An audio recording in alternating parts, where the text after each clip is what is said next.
بسم اللہ الرحمن الرحیم۔ السلام علیکم۔ آج آپ پڑھیں گے کاروان اردو کا سبق حکایات سعدی۔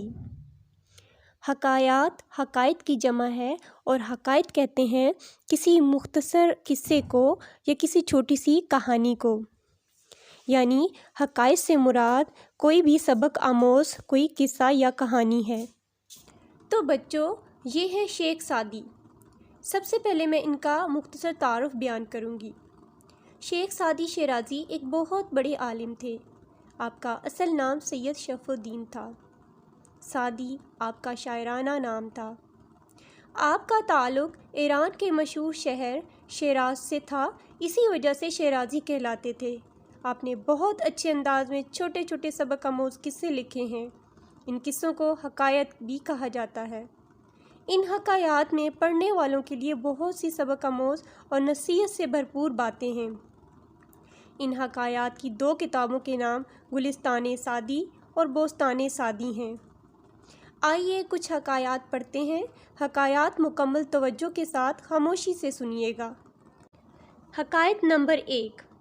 ایک یتیم بچے کے پاؤں میں کانٹا چبھ گیا۔ بچہ درد کے مارے رو رہا تھا اور بری طرح کراہ رہا تھا۔ کراہنا یعنی درد کی وجہ سے جو منہ سے آوازیں نکلتی ہیں اس کو کہتے ہیں کراہنا۔ ایک امیر جو نیک دل انسان تھا یہاں سے گزرا تو بچے کی حالت دیکھی، فوراً اپنے گھوڑے سے اترا۔ اس نے پہلے تو بچے کا پاؤں اپنی گود میں لے کر سوئی سے کانٹا نکالا، پھر زخم پر پٹی باندھ دی۔ بچے کو اپنے گھوڑے پر بٹھا کر اس کے گھر چھوڑ آیا۔ کچھ عرصے کے بعد اس امیر آدمی کا انتقال ہو گیا۔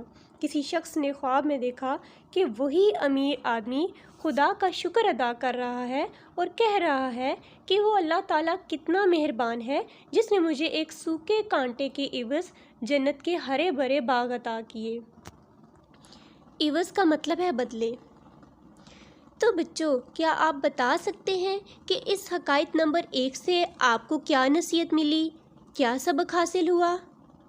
جی ہاں، بالکل۔ اس سے ہمیں یہ سبق حاصل ہوتا ہے کہ ہمیں خلق خدا کی مدد کرنی چاہیے۔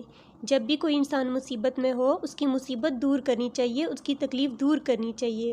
جس طرح سے اس نیک دل انسان نے یتیم بچے کے پاؤں سے کانٹا نکالا تھا اور وہ سوکھا سا چھوٹا سا کانٹا نکالنے کے عوض اللہ تعالیٰ نے اس کو جنت عطا کی۔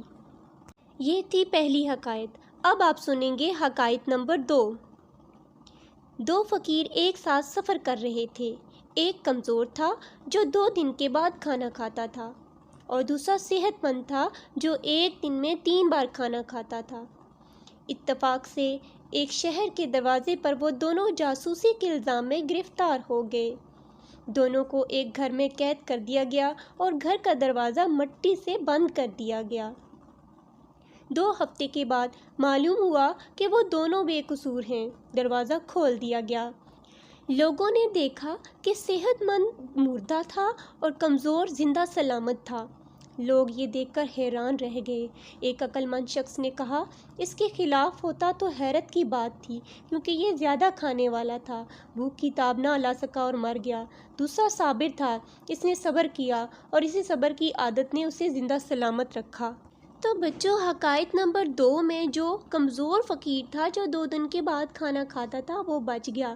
کیونکہ وہ 2 دن کے بعد کھانا کھاتا تھا، روز صبر کرتا تھا اور اس کو صبر کرنے کی عادت تھی۔ جب اس کو قید کیا گیا تب بھی اس نے صبر کا مظاہرہ کیا، اس لیے بچ بھی گیا اور بھوک برداشت کی، اس نے صبر کیا۔ جبکہ دوسرا تو صبر کرنے کا عادی ہی نہ تھا، اس سے بھوک برداشت ہی نہ ہوئی اور وہ مر گیا۔ لہٰذا اس حکایت سے ہمیں یہ سبق حاصل ہوتا ہے کہ ہمیں صبر کرنا چاہیے۔ تو بچوں، آپ چلتے ہیں سبق کے سوال جواب کی طرف۔ تو پہلا سوال ہے، شیخ سعدی کون تھے؟ جواب ہے، شیخ سعدی شیرازی ایک بہت بڑے عالم تھے۔ آپ کا اصل نام سید شرف الدین تھا۔ سعدی آپ کا شاعرانہ نام تھا۔ آپ کا تعلق ایران کے مشہور شہر شیراز سے تھا، اسی وجہ سے آپ شیرازی کہلاتے تھے۔ سوال نمبر 2، حکایت کسے کہتے ہیں؟ جواب، حکایت چھوٹے چھوٹے سبق آموز قصے یا کہانی کو کہتے ہیں۔ سوال نمبر 3، پہلی حکایت میں آدمی نے کیا نیکی کی؟ جواب، پہلی حکایت میں آدمی نے یتیم بچے کو اپنی گود میں لے کر سوئی سے کانٹا نکالا، پھر زخم پر پٹی باندھی اور بچے کو اپنے گھوڑے پر بٹھا کر اس کے گھر چھوڑ آیا۔ سوال نمبر 4، آدمی کو اس نیکی کا کیا صلہ ملا؟ یعنی نیک آدمی نے جو نیکی کی تھی یتیم بچے کے ساتھ، اس کے بدلے میں اس کو کیا اجر ملا؟ جواب، آدمی کو اس نیکی کے بدلے میں جنت ملی۔ سوال نمبر 5، پہلی حکایت سے آپ نے کیا نصیحت حاصل کی؟ جواب، پہلی حکایت میں ہم نے یہ نصیحت حاصل کی کہ ہمیں غریبوں اور یتیموں کی مدد کرنی چاہیے۔ جب کوئی ہمارا دوست یا بھائی کسی تکلیف میں مبتلا ہو تو اس کی تکلیف دور کرنی چاہیے۔ سوال 6، دوسری حکایت میں دونوں فقیروں کو کیوں گرفتار کیا گیا؟ جواب، دوسری حکایت میں دونوں فقیروں کو جاسوسی کے الزام میں گرفتار کیا گیا۔ اگلا سوال ہے، دوسری حکایت سے آپ نے کیا بات سمجھی؟ جواب، دوسری حکایت سے ہم نے یہ بات سمجھی کہ ہمیں صبر کی عادت اپنانی چاہیے۔ اب آپ کی بک میں اگلا سوال ہے، دونوں حکایات کے لیے موضوع عنوان تجویز کیجیے۔ تو پہلی حکایت کا عنوان ہے خلق خدا کی مدد کرنا، اور دوسری حکایت کا عنوان ہے صبر کا پھل میٹھا ہوتا ہے۔ اس کے علاوہ اور بھی بہت سارے عنوان ہیں، آپ کوشش کریں کہ ایک ایک عنوان آپ خود بنائیں۔ تو اسٹوڈنٹس، یہ تھے سبق شیخ سعدی کے سوال جواب۔ اب ہم اگلے پورشن قواعد کی طرف چلتے ہیں۔ قواعد میں ہمارے پاس ہے اسم نسبتی۔ شیخ سعدی شیراز شہر کی نسبت سے شیرازی کہلاتے تھے۔ قواعد میں ایسے نام کو اسم نسبتی کہا جاتا ہے جو کسی جگہ سے تعلق ظاہر کرے، مثلاً پاکستان سے پاکستانی، لاہور سے لاہوری، اور آپ نے اس سبق میں پڑھا شیخ سعدی شیرازی نام آپ نے پڑھا، شیراز کے رہنے والے تھے اس لیے شیرازی۔ تو اب آپ ان سے اس میں نسبتی بنائیں گے جو آپ کے پاس الفاظ ہیں سامنے۔ تو سب سے پہلے ہے پہاڑ، پہاڑ سے پہاڑی، شہر سے شہری، ایران سے ایرانی، جنگل سے جنگلی، ملتان سے ملتانی، ملک سے ملکی، دیہات سے دیہاتی، چین سے چینی، سمندر سے سمندری، مصر سے مصری۔ اب چلتے ہیں قواعد میں جملے کی اقسام کی طرف۔ تو جملے دو طرح کے ہوتے ہیں، مفرد جملے اور مرکب جملے۔ مفرد جملے ایک ہی جملے کو کہتے ہیں، جبکہ مرکب جملہ دو یا دو سے زیادہ جملوں سے مل کر بنتا ہے۔ تو دیکھتے ہیں مفرد جملے کی مثال، جیسا کہ میں اپنا سبق یاد کر رہا ہوں تو یہ مفرد جملہ ہے، ایک ہی جملہ ہے۔ اور اگر کوئی کہے کہ میں اپنا سبق یاد کر رہا ہوں کیونکہ کل میرا امتحان ہے، تو یہ ایک مرکب جملہ ہوگا، کیونکہ اس میں یاد کر رہا ہوں کے بعد کیونکہ میرا امتحان ہے، دو جملوں سے مل کر یہ جملہ بن رہا ہے۔ دو جملوں کو ملانے کے لیے اس کے درمیان حروف استعمال کیے جاتے ہیں، مثلاً اور، کہ، لیکن، یا، ورنہ، اگر، مگر، اس لیے۔